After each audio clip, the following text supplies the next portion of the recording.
Efésios capítulo 6, versículo 15.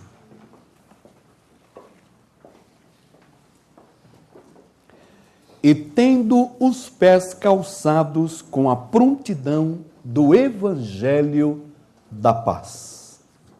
Calçados da paz. É o nosso assunto de hoje nessa série de mensagens, a armadura do cristão.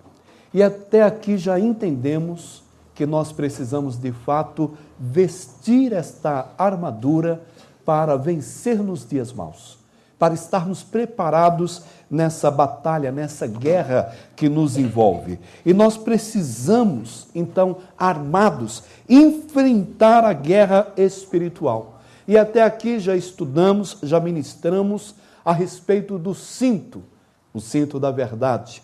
A couraça que vimos é da justiça. E hoje veremos as sandálias, ou calçados da paz, que representam justamente esse evangelho, o evangelho da paz. E aqui no slide você tem uma ideia da sandália do soldado romano. Eu chamo a sua atenção para ver que nessa sandália tem alguns cravos, que hoje nós vemos sendo usados principalmente por corredores, atletas, pessoas que jogam futebol, onde a chuteira tem os cravos, né? Então a sandália do soldado romano, ela também tinha cravos. E isso para que ele pudesse estar mais firme enquanto ele lutava. Isso para que ele não escorregasse, ele não caísse, ele não estivesse sendo uma pessoa pisando em falso. Pelo contrário, isso dava uma sustentação também enquanto ele corria, enquanto ele lutava, enquanto com a sua agilidade ele enfrentava o inimigo. Mas o apóstolo Paulo, na direção do Senhor, pega a figura da sandália, do calçado romano, e ele então aplica como o calçado ou a sandália é da paz. E é essa sandália que você precisa calçar. Essa sandália ou esse calçado que nós precisamos então vestir. Então, a respeito da paz, o Senhor ele diz na sua palavra, quando olhamos para a paz do mundo, assim diz o Senhor: ouvem-se gritos de pânico, de pavor e não de paz. Então, nós diariamente somos bombardeados com informações, acontecimentos, situações que envolvem o nosso dia a dia, de conflitos, de perturbações, da falta de ordem, de pequenos conflitos ou guerras ou situações de batalhas que estão sendo travadas a todo instante. Lugares na estatística da nossa cidade são tidos como muito perigosos. No país, estados são considerados também muito perigosos. E no mundo nós vemos também em alguns lugares o maior índice de guerras. Então, o Senhor, ele diz na sua palavra que a paz do mundo é uma paz onde nós ouvimos gritos de pânico. É uma paz onde existe pavor, onde existe medo. E o Senhor, ele entra e diz de maneira segura na sua palavra, em Jeremias 35, não há paz. Então, no mundo, não há paz. Porque no mundo, para ter paz, tem que cessar os conflitos, tem que acabar as guerras, tem que acabar as perseguições, as diferenças sociais, os preconceitos. Então, no mundo, não pode existir a paz que o Senhor menciona na sua palavra. Não há paz no mundo, há pânico, há medo, há insegurança, há terror, há situações que nos espantam a cada dia. Nós podemos ver que há algo muito diferente do que o Senhor narra e apresenta como a paz do mundo, quando nós olhamos para a paz de Jesus. Há uma diferença tremenda. O Senhor Jesus, ele diz: deixo-lhes a paz, a minha paz lhes dou, não a dou como o mundo a dá. Não perturbe o seu coração, não tenha medo. Evangelho de João, capítulo 14, versículo 27. A paz do mundo, medo, pânico. A paz do Senhor Jesus, não tenha medo, não se perturbe, diante de qualquer situação, não deixe de ter essa paz. É interessante o que o Senhor, Ele nos ensina. Então, vem aqui, meus amados, algo importante para entendermos. A paz de Jesus é diferente do que as pessoas naturais, as pessoas que estão no mundo sem Cristo, sem salvação, entendem como paz. A paz de Jesus não pode ser comparada ao momento de calmaria, ao momento de tranquilidade porque financeiramente estamos bem, ao momento de tranquilidade porque o meu marido está legal comigo, eu estou legal com ele, um momento de harmonia porque os filhos estão honrando os pais, porque os filhos estão respeitando. O Senhor, Ele não nos ensina que a paz dele é resultado justamente dessa situação. Ele vai além e ele mostra que é possível todos nós vivermos essa paz que o mundo não conhece, porque temos o Senhor Jesus, e a paz do Senhor Jesus é diferente, ela é duradoura, nós precisamos conhecê-la para poder pregar com autoridade o evangelho da paz. Só conhecendo essa paz, só vivendo essa paz, só desfrutando essa paz, é que você pode anunciar a paz do Senhor Jesus. Não é algo que eu simplesmente dou num cumprimento, não é algo que simplesmente eu dou para entrar numa casa ou para sair ou quando eu encontro o irmão em Cristo. É muito mais do que isso, porque eu sei que a paz que eu tenho na minha vida, ela é diferente, ela é duradoura, ela é algo que eu posso também compartilhar e anunciar. E isso não como indicativo de que tudo na minha vida, socialmente, financeiramente, na questão da relação, tudo vai bem. Eu posso anunciar essa paz mesmo em meio a conflitos que eu vivo a cada dia nesse mundo. Então, amados, vamos entender um pouco mais esse assunto e confrontar esse assunto com a paz que eu digo que vivo, que eu experimento ou que eu busco. Primeiro, eu gostaria que cada um de nós entendêssemos que a paz de Jesus é perfeita.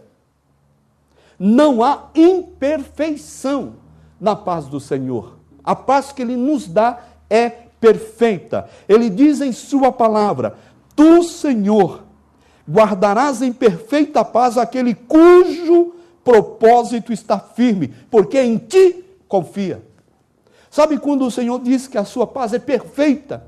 A sua paz é perfeita na vida daquela pessoa que tem o firme propósito de amar e servir ao Senhor de todo o coração, confiando no Senhor de todo o seu coração. Quando todos dizem: por que você ainda continua olhando para Jesus? Por que você ainda continua olhando para Deus? Onde está o teu Deus nessa hora? Onde está o teu Deus nesse momento de conflito? Onde está o seu Deus nesse momento de medo? É assim que o mundo nos aborda.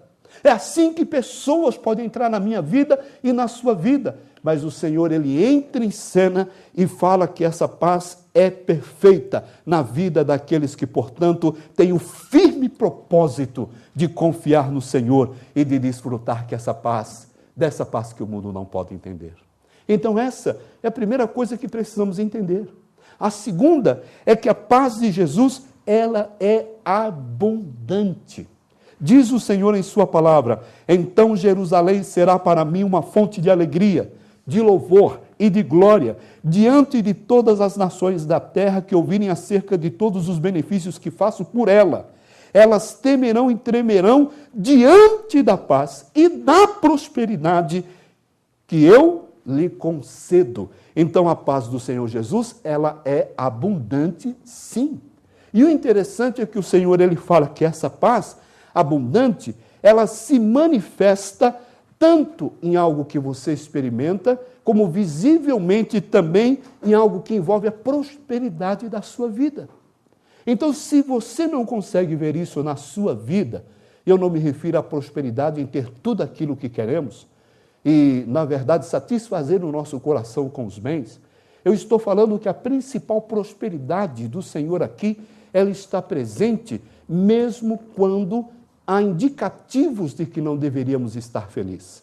Mesmo quando nós vemos que há situações que parece que não são motivo para estarmos cantando, e ainda assim nós o fazemos. como explicar o fato de que acabamos de perder uma pessoa querida, amada na nossa família, mas que temos a certeza de que ela é salva, que nos encontraremos no céu e diante do mundo, num culto de gratidão a Deus pela vida daquela pessoa, nós nos reunimos e cantamos. No mundo é o contrário, eles se reúnem diante dos seus mortos para prantear e só chorar, porque não há esperança. Eles se perturbam, eles se entregam àquela dor, e cenas inimagináveis, às vezes podem ser testemunhadas, como alguém querendo tirar o corpo daquela pessoa que faleceu do caixão para que a pessoa reagisse. Não é aí que você tem que estar, não é aí o teu lugar, não era assim que eu tinha que te ver.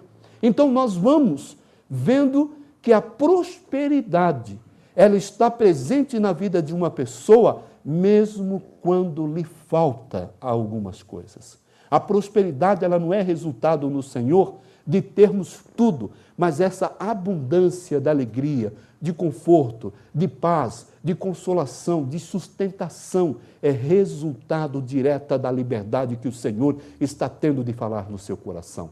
Sabe o que irrita profundamente Satanás, além da sua fé, além da sua vida separada para Deus? É que diante de todos os ataques dele, você ainda se levanta e diz: eu confio no Senhor, como disse Jó, porque eu sei que um dia, por fim, ele se levantará sobre a terra. Ele é o meu Redentor. Então, em meio a tudo isso, nós vamos vendo que o mundo não entende o que é paz. O mundo pensa que paz é estar tudo bem. Então, a paz do Senhor é abundante. E outras pessoas verão isso. Sabe por quê? Porque muitas vezes as pessoas podem olhar para a minha vida e a sua vida e colocar: eu não entendo. Eles não têm o tipo de casa que eu tenho, a minha é melhor, eles não têm o tipo de bens que eu tenho, a abundância nisso, e aquela família não tem, na verdade, tudo o que gostaria, mas a relação deles, o envolvimento deles com a vizinhança, o comportamento deles, as atitudes deles são de pessoas satisfeitas, são de pessoas alegres, são de pessoas que têm uma paz que eles não entendem. Então é isso que o Senhor quer que apliquemos em nossa vida. Mas, em terceiro lugar, existe algo muito diferente da paz que o mundo propõe, porque a paz de Jesus, ela é infalível. Diz o Senhor em sua palavra: e a paz de Deus, que excede todo entendimento, guardará o coração e a mente de vocês em Cristo Jesus. Isso excede todo entendimento natural, todo entendimento humano. E o Senhor, então, ele entra em cena e ele diz que essa paz, ela excede toda a nossa compreensão. E é isso que o Senhor, ele quer que você viva. É isso que ele quer que você experimente.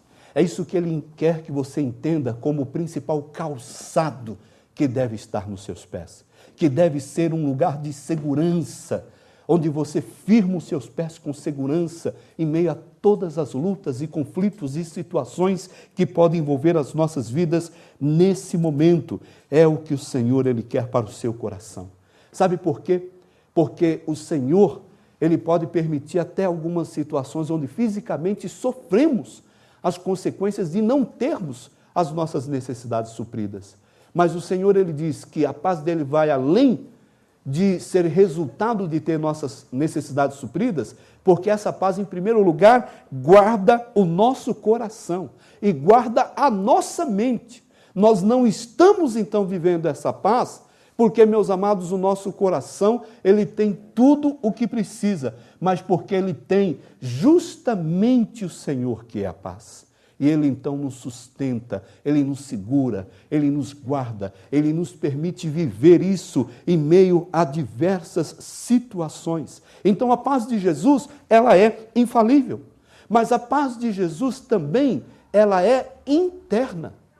Ela é perfeita, ela é abundante, ela é infalível, mas ela também é interna, diz o Senhor em sua palavra. Enquanto falavam sobre isso, o próprio Jesus apresentou-se entre eles e lhes disse: paz seja com vocês, paz seja convosco.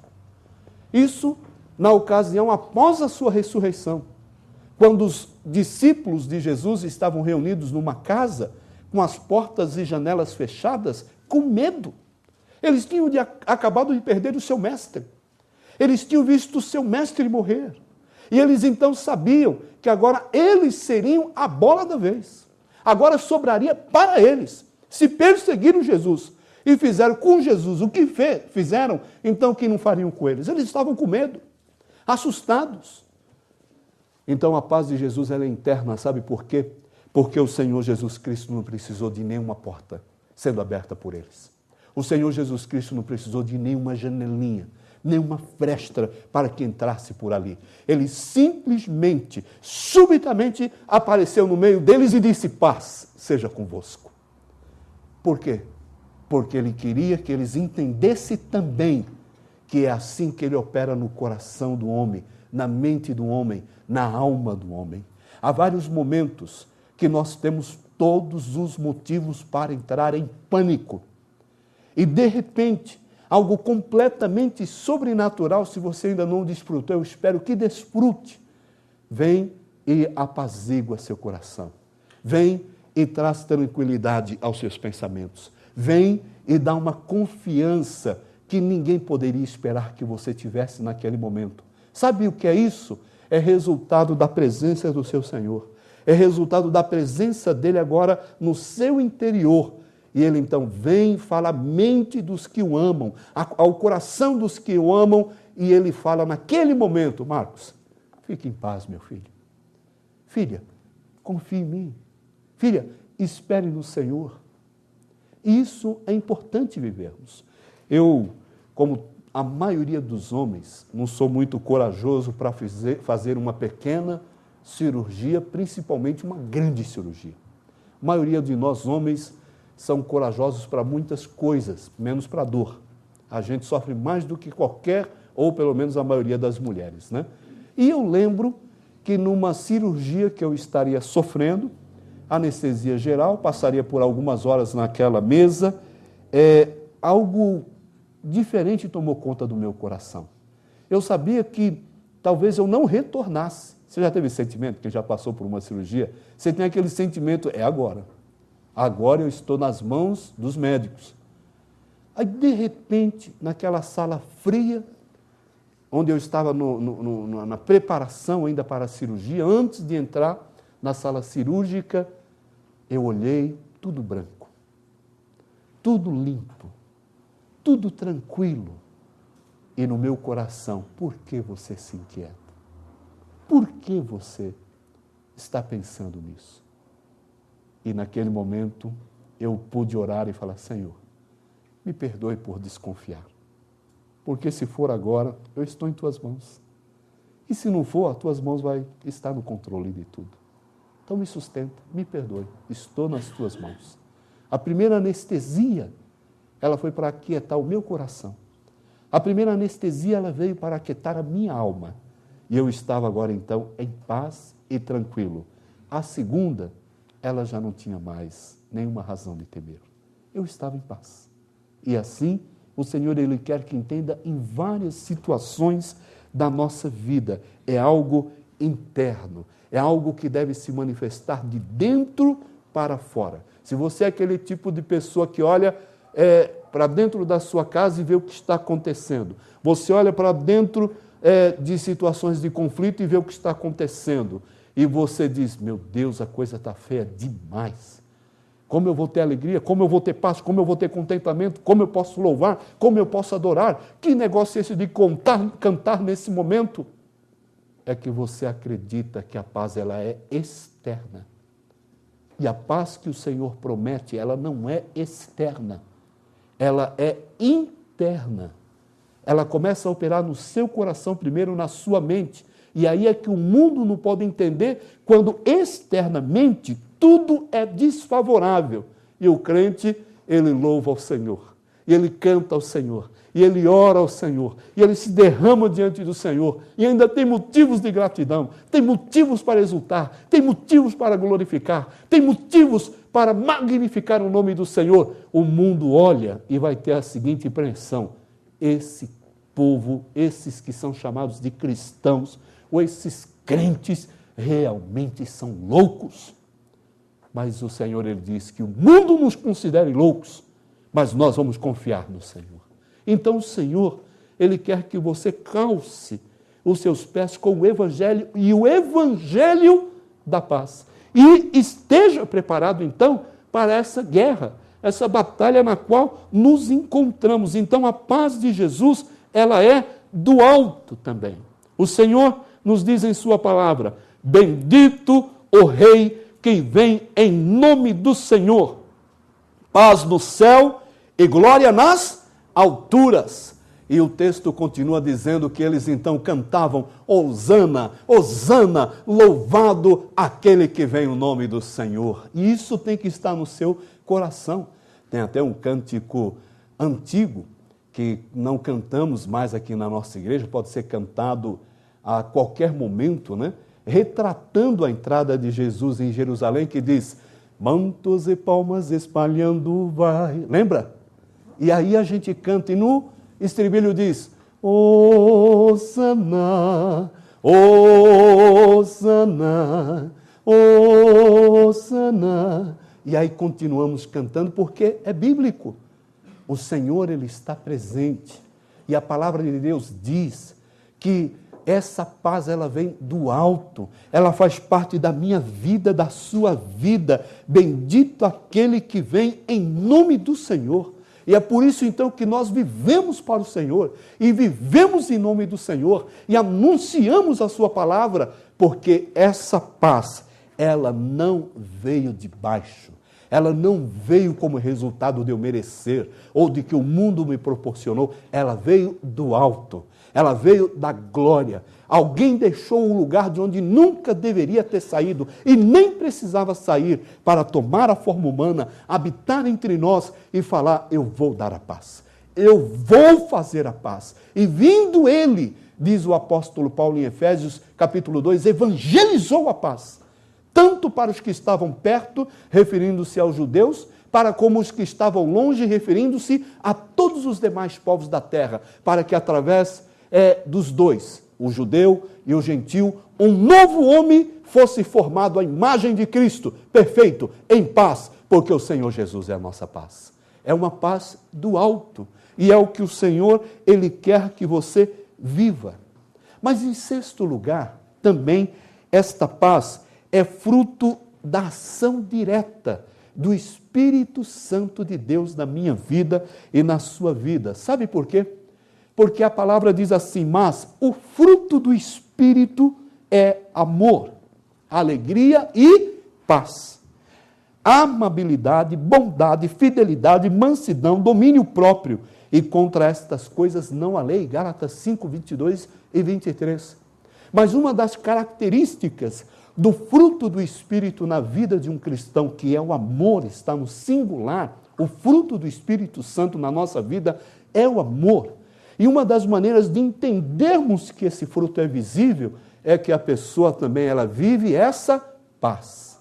A paz é algo que se manifesta como resultado da ação do Espírito Santo na vida de uma pessoa que ama o Senhor, que conhece o Senhor e que, portanto, produz esse fruto, o amor, e isso se torna visível na sua vida. Então eu pergunto, essa paz ela pode ser identificada nas suas falas? Essa paz pode ser identificada na sua vida? Essas falas elas podem ser vistas no seu comportamento, nas suas ligações, nos seus e-mails, enfim, nas conversas, nas reuniões, nos encontros, nas orientações que buscamos. Será que o fruto do Espírito de Deus, o amor, ele está gerando justamente alegria? Ele está gerando essa paz, essa paciência, essa cordialidade, ou essa amabilidade, essa bondade, uma fidelidade e, ao mesmo tempo, mansidão e controle próprio para não agir como quer e nem falar aquilo que gostaria, mas sim o que o Senhor espera da sua vida. Sabe o que eu sofro às vezes em ouvir? Não é que pessoas estão feridas, machucadas, magoadas, porque de tempos em tempos nós vivemos assim, ou somos as pessoas que sofrem as consequências, ou somos as pessoas que geramos, infelizmente, essas consequências. Mas de tempos em tempos eu falo com pessoas e falo: meu amado, minha amada, filho, filha, em nome do Senhor Jesus, não fala isso. Você até pode ter razão, mas não tenha esse comportamento. Em outras palavras, a pessoa está trazendo maldição para a sua vida. A pessoa está trazendo, quando fala mal de outras pessoas, prejuízo para a sua vida. Está trazendo prejuízo para a sua casa. Está enfraquecendo o evangelho da paz, porque não está vivendo essa paz que o Senhor, Ele nos ensina. E o sétimo exemplo que eu dou, antes de uma aplicação importante, é que você quer anunciar o evangelho da paz? Então, primeiro, receba a paz de Jesus. Viva esta paz para poder compartilhar com o próximo. Sabe o que nos diz a palavra de Deus em Romanos capítulo 10, versículo 15, na segunda parte do versículo? Diz assim: como são formosos, como são belos os pés dos que anunciam boas novas. Você sabia que para anunciar boas novas, você nem sempre precisa ter o plano de salvação em mãos? Nem sempre você precisa dominar todo o assunto de escatologia, todo o assunto de doutrina, todos os assuntos de hermenêutica, todos os assuntos de exegética ou de apologética, defesa da fé cristã. Você sabia que para anunciar o evangelho da paz você não precisa passar por uma faculdade teológica, entender qual é o melhor método de estudo, o melhor método de ensino, metodologias que fazem parte de uma formação teológica? Não, a Bíblia não ensina que isso é preciso. A Bíblia ela nos ensina que para anunciar a paz, primeiro precisamos viver a paz. E aí sim os pés abençoam quando nos reunimos para falar bem, quando nós nos reunimos para edificar, para abençoar. Lembra da mensagem de domingo? Esqueceu? Entra no nosso site e veja de novo, quando tratei justamente dos mexericos, de conversas que não edificam, de falas que não deveriam nunca sair da nossa boca. Mesmo eu tendo razão, eu não posso permitir que os meus pés se apressem para o mal, que os meus pés se apressem para falar mal, que se apresse para difamar, que se apresse para piorar a situação de uma pessoa. Por isso, enquanto aqui o Senhor me sustentar, e for o pastor da igreja, não vai fazer parte das minhas conversas, não aceito na minha casa e fora da minha casa que me procure para falar mal de quem quer que seja, mesmo que aquela pessoa dê um motivo, mesmo que aquela pessoa teve um comportamento inadequado, eu tenho que orar, eu tenho que interceder, e se eu tenho que procurar alguém, a própria pessoa, para ajudá-la, para sustentá-la, para tentar ganhar o meu irmão, senão eu não posso piorar a situação de vida dessa pessoa. Amados, vamos entrar na aplicação desta palavra, porque eu preciso dar um exemplo prático. E a Bíblia nos dá vários exemplos, eu escolhi um. Você precisa fazer um exercício espiritual. Exercício físico já não é fácil, espiritual eu também acredito que não. Então você, para um condicionamento físico, precisa ir para uma academia. Para uma condição espiritual dentro da vontade de Deus, você precisa ir na academia da alma.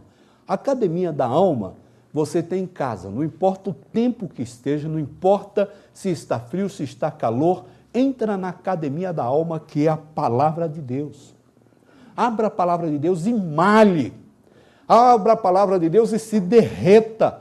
Sabe o que é gostoso quando você pratica nessa academia da alma, que é a palavra de Deus? É que nem sempre o suor, ele toma conta, mas lágrimas são derramadas. Lágrimas são derramadas na confissão.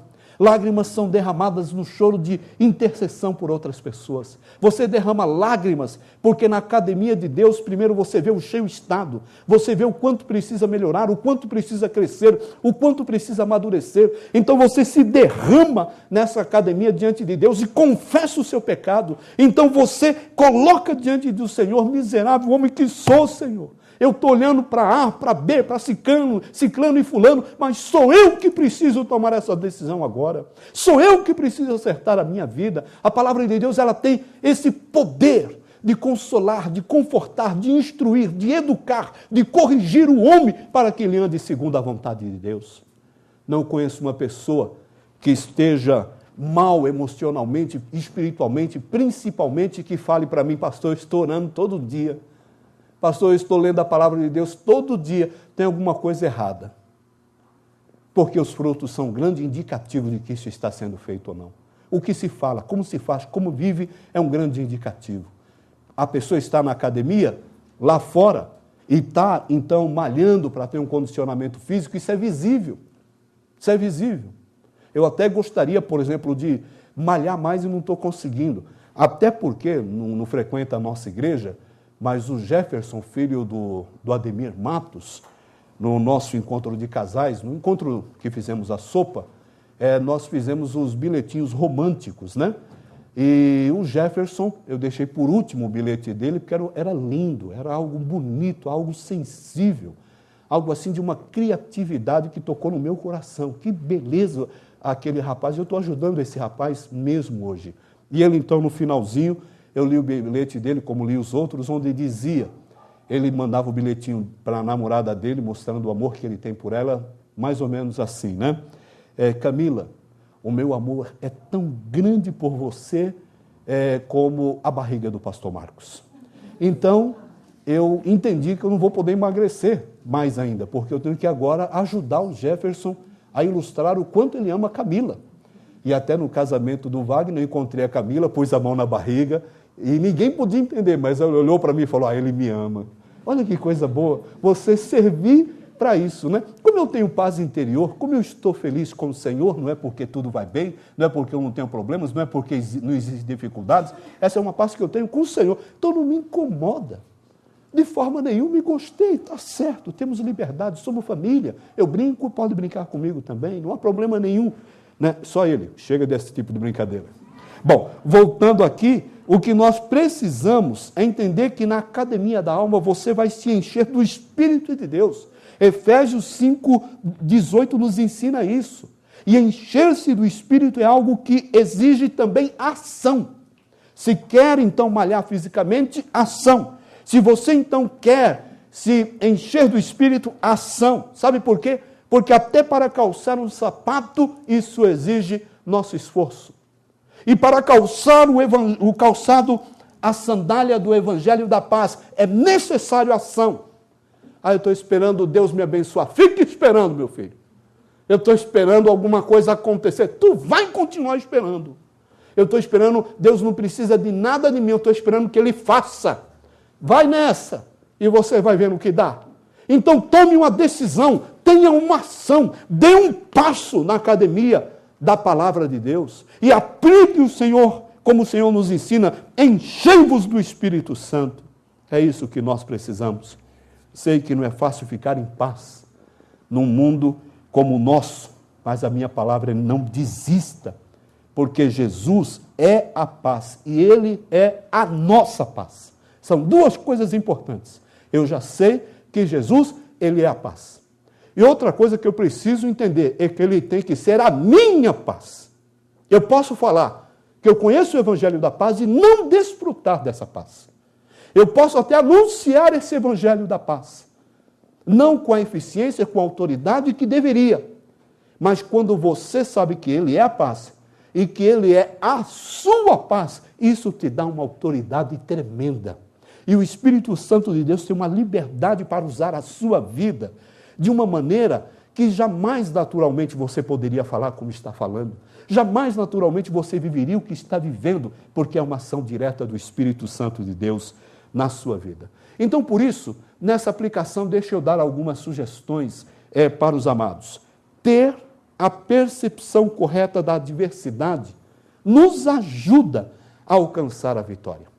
Eu vou usar o exemplo de Noemi e Ruth, duas personagens bíblicas que, na sua história, podem nos ensinar um pouco a respeito da paz que o Senhor quer que você viva e que eu viva. Ou seja, diz a palavra de Deus, morreu Elimelec, marido de Noemi, e ela então ficou sozinha com seus 2 filhos. E esses 2 filhos se casaram com mulheres moabitas. Uma, diz a palavra de Deus, se chamava Orfa, e a outra, Ruth. Então, depois de terem morado lá por quase 10 anos, morreram também os filhos, dessa mulher por nome Noemi, casada justamente com Orfa e com Ruth, que era o nome dos seus maridos, Malom e Quilom. E Noemi, ela novamente ficou sozinha, sem os seus 2 filhos e agora também sem o seu marido. Então é interessante o que a palavra de Deus vai nos mostrando. Na verdade, o problema dela se tornou, aparentemente aos nossos olhos, maior ainda do que antes, porque agora ficou ela e 2 noras. Ela e 2 noras, e naqueles dias, não ter um homem para cuidar da viúva, né, como filho, por exemplo, era algo terrível.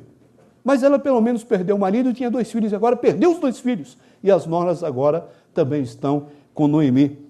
Então, na matemática de Deus, nós podemos tirar uma lição daqui. Na matemática de Deus, perda é ganho. Na matemática de Deus, quando você perde, dentro dos propósitos dele, conforme a palavra ensina, você ganha.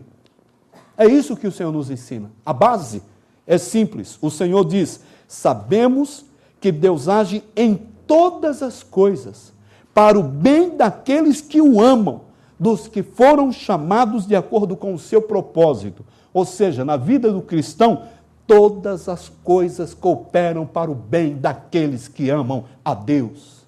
É isso que o Senhor nos ensina. Noemi não poderia talvez entender isso se estivesse firmada na paz do mundo. Também suas noras não entenderiam isso se não estivesse conhecendo uma mulher que amava a Deus.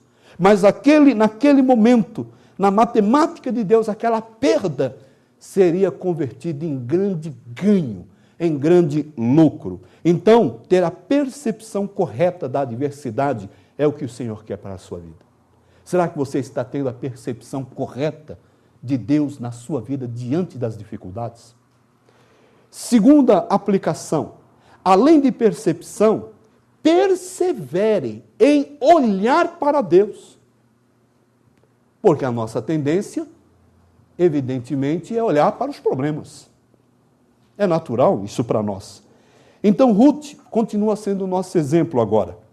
Né, Noemi? Quando Noemi soube em Moabe que o Senhor viera em auxílio ao seu povo, dando-lhe alimento, decidiu voltar com suas 2 noras para a sua terra. Ruth 1:6.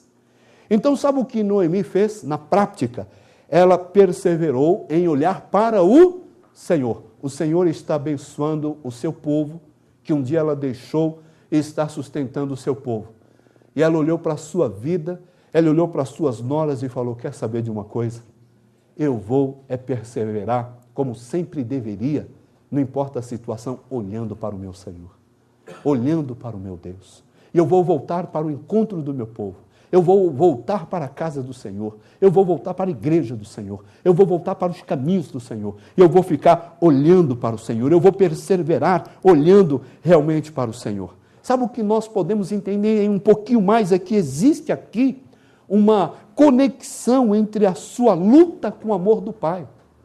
Deus ele pode estar permitindo ainda mais algumas situações das quais ele já poderia ter te livrado há muito tempo, para que você entenda que ele espera que você persevere olhando unicamente para ele.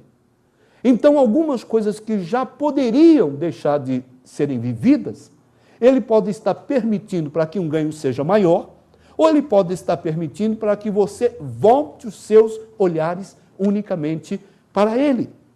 Aquilo que ganha a sua atenção, ganha você. Eu gostaria muito de dizer que essa frase é de minha autoria, mas é de um amigo norte-americano que foi meu professor na Faculdade Teológica, por nome Carlos McCord, que hoje é pastor na Primeira Igreja Batista em São José dos Campos, São Paulo. E no livro dele, essa frase chamou a minha atenção: aquilo que ganha a sua atenção, ganha você. E é verdade. O que chama a sua atenção já te ganhou. E sabe o que o Senhor ele diz em sua palavra? Mas Estevão, cheio do Espírito Santo, levantou os olhos para o céu e viu a glória de Deus. As pessoas estavam ameaçando de morte, e agora ele já estava sendo apedrejado. E em vez de olhar para a agressão, olhar para as pedras, olhar para a raiva, para o ódio, pela maneira como ele estava sendo tratado, a Bíblia diz que ele fitou seus olhos nos céus. E de repente, ele olhou e viu, amados, algo que o ganhou. E ele então olhou e a visão de Jesus ganhou a atenção dele. E a visão da ação do Senhor ganhou toda a sua atenção. O que eram aquelas pedras que iriam tirar a sua vida com a visão que ele estava tendo? Dos céus abertos. Então o Senhor, ele vai nos ensinando e nós precisamos entender isso. E sabe o que ele viu? Diz a palavra, Jesus em pé à direita de Deus. E ele então disse, Estevão, vejo os céus abertos e o Filho do Homem em pé à direita de Deus. Então há uma conexão entre a sua luta e o amor do Pai. E aquilo, portanto, que ganha a sua atenção, acaba ganhando você também. Então é isso que o Senhor quer que a gente aplique. É o que Noemi, ela está entendendo agora em perseverar e olhar para o Senhor. Mais um exemplo. Mova-se em direção ao milagre. Ou ao seu milagre. Sabe o que diz a palavra que Ruth, a moabita, disse a Noemi? Vou recolher espigas no campo daquele que me permitir. E Noemi disse para a sua nora, Ruth, vá minha filha. Respondeu-lhe Noemi. Ruth capítulo 2, versículo 2.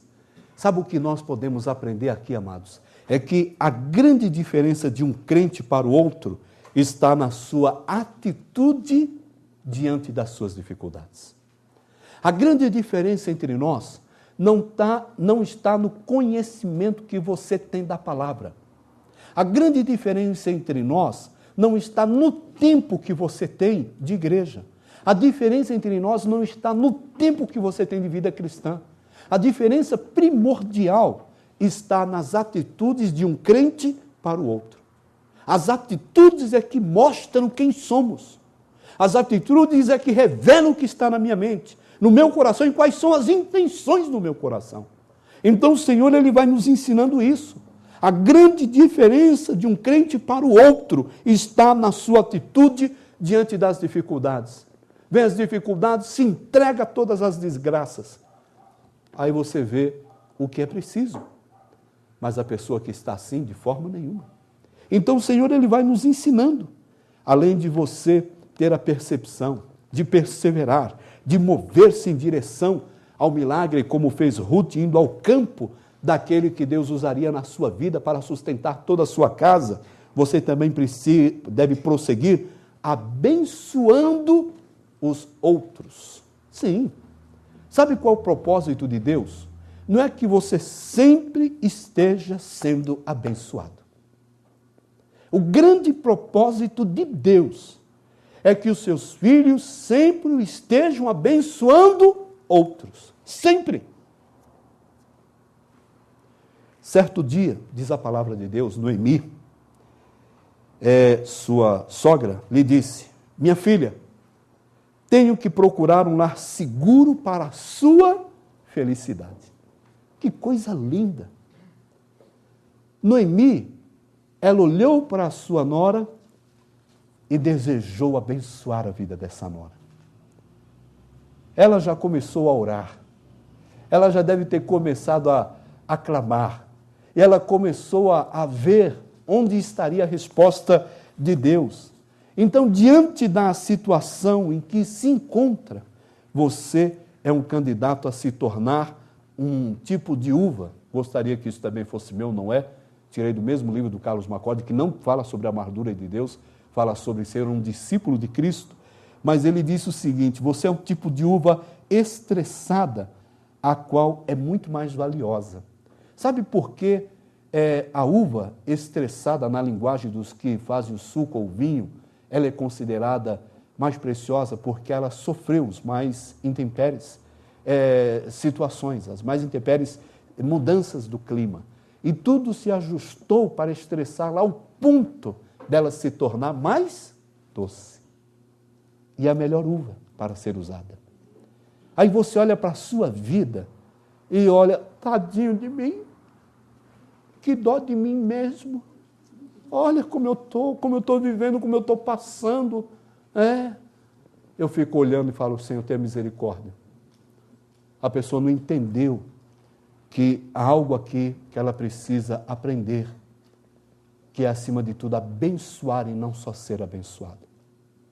A pessoa precisa entender isso, não importa quem, amados. A uva estressada, é um processo de congelamento também produzindo muito mais sabor e doçura. Foi o que achei de um autor por nome Mike Wells. Então, a gente vê algo interessante aqui.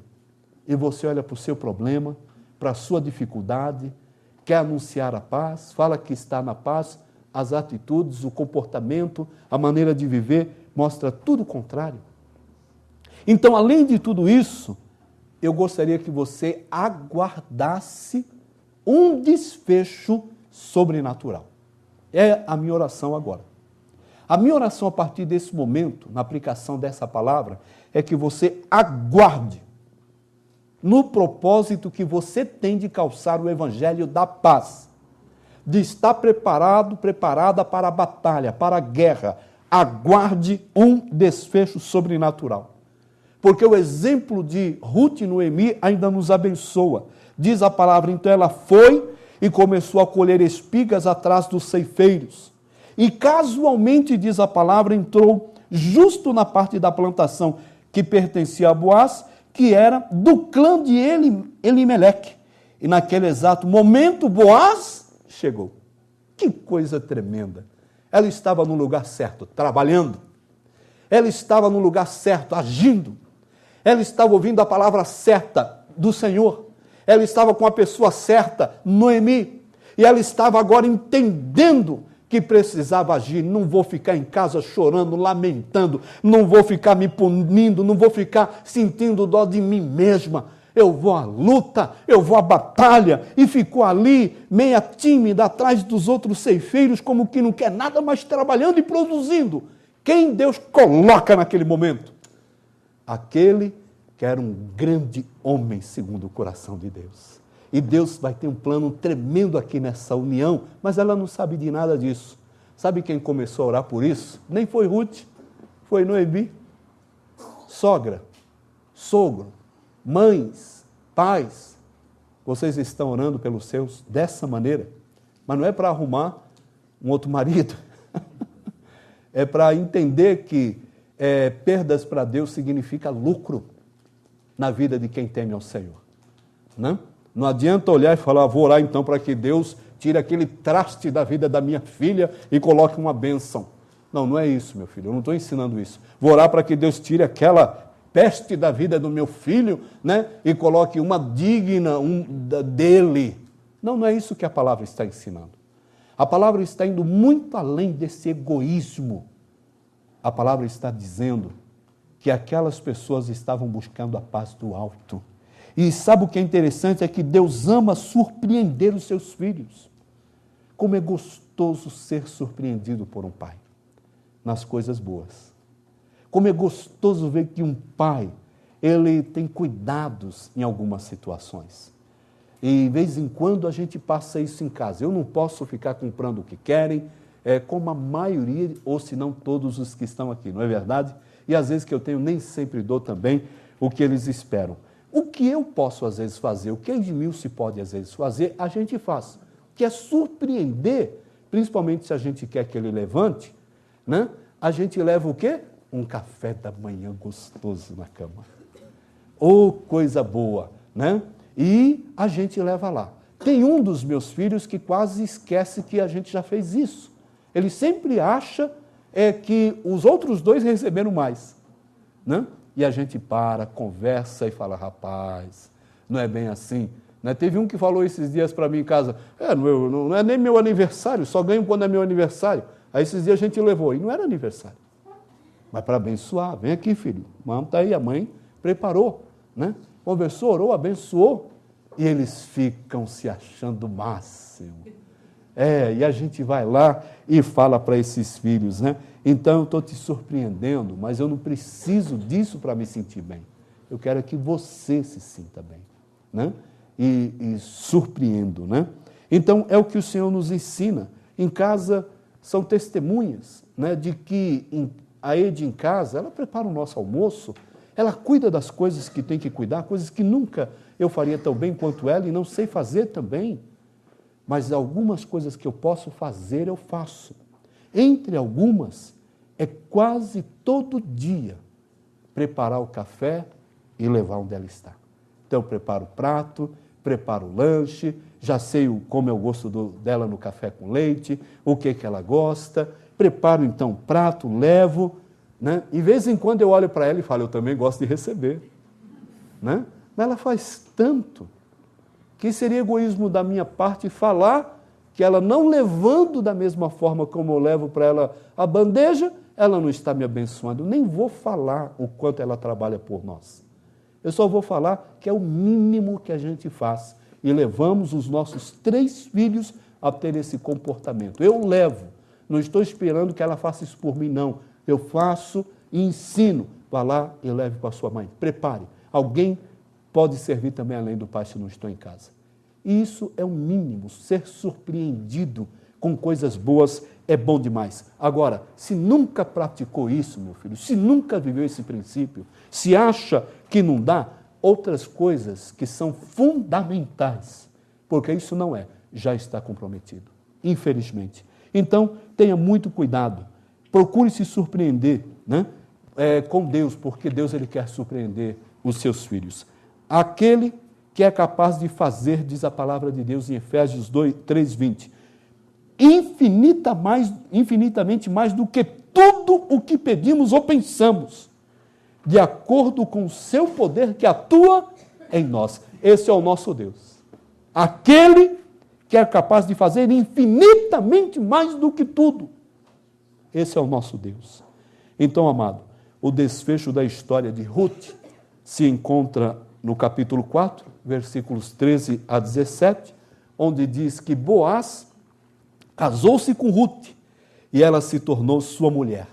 E diz a palavra que Boaz a possuiu e o Senhor concedeu que ela engravidasse e desse à luz um filho. E as mulheres disseram a Noemi, lembra de novo da sogra? Olha que mulher tremenda, que crente tremenda, que pessoa que a gente gostaria de ter como sogra, né? E você pode mudar o nome da sua sogra para Noemi. Então, a minha sogra, ela pode ser uma Noemi na minha vida. E está sendo. Eu conheço a minha sogra. Mas você pode entender isso. Sabe o que as mulheres diziam? Louvado seja o Senhor que não a deixou sem resgatador. Que o seu nome seja celebrado em Israel. E aí diz, o menino lhe dará nova vida e a sustentará na velhice, pois o filho da sua nora, que a ama e que lhe é melhor do que 7 filhos. Noemi pôs o menino no colo e passou a cuidar dele. As mulheres da vizinhança celebravam o seu nome e disseram, Noemi tem um filho. Mas quem ganhou foi a nora. Noemi tem um filho. E lhe deram o nome de Obed. E este foi o pai de Jessé. E o Jessé, o pai de Davi, o rei de Israel.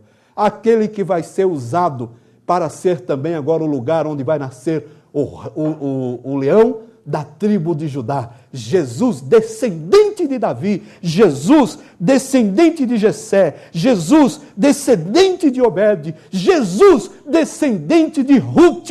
Jesus, descendente, meus amados, de Noemi, porque Deus ele traça planos tremendos para nossas vidas. Depende de como você vai crer, como você vai aceitar e aplicar esse princípio. Eu quero pedir que você agora leia comigo para a aplicação final 3 versículos. Eu creio que esses 3 versículos, eles falam com a gente. Então, numa só voz, diante do que recebemos, calçados os pés com o evangelho da paz, é o que o Senhor ele propõe para que você saia daqui preparado para a guerra. Vamos ler numa só voz. Olha o que diz o Senhor, juntos.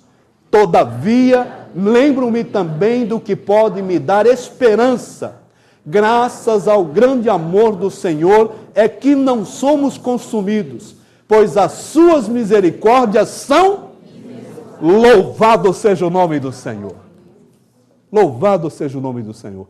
Então, isso me impulsiona a continuar. A continuar, a prosseguir e calçado com os pés, né, do Evangelho da paz.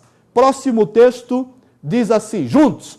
A vocês, graça e paz da parte de Deus, nosso Pai e de nosso Senhor é para nós. Eu recebo essa paz. Eu recebo essa paz. A vocês paz. É o que o Senhor quer derramar sobre minha casa. Eu só posso anunciar essa paz quando eu vivo, quando eu tenho. Senão não há outra maneira de fazer isso. E por último, olha que aplicação tremenda nos ensina a palavra do Senhor. Juntos, a graça, a misericórdia e a paz da parte de Deus Pai e de Jesus Cristo, seu Filho, estarão conosco em verdade e em amor. Louvado seja o nome do Senhor. Então o Senhor nos ensina, amados, o que precisamos. E o Senhor, Ele te dá o alimento. E o Senhor cuida de você, e o Senhor está pastoreando sua vida. E o Senhor quer a edificação, quer o crescimento, mas quer também que você saia daqui como um soldado bem preparado. Tanto, meus amados, vestindo o cinto da verdade, a couraça que é a justiça de Deus, e com seus pés calçados com o evangelho da paz. Então, qual a sua decisão, meu filho? Qual a sua decisão? Porque não é o que estamos vivendo ontem, que agora está nos atrapalhando, vivemos ontem que está nos atrapalhando terrivelmente.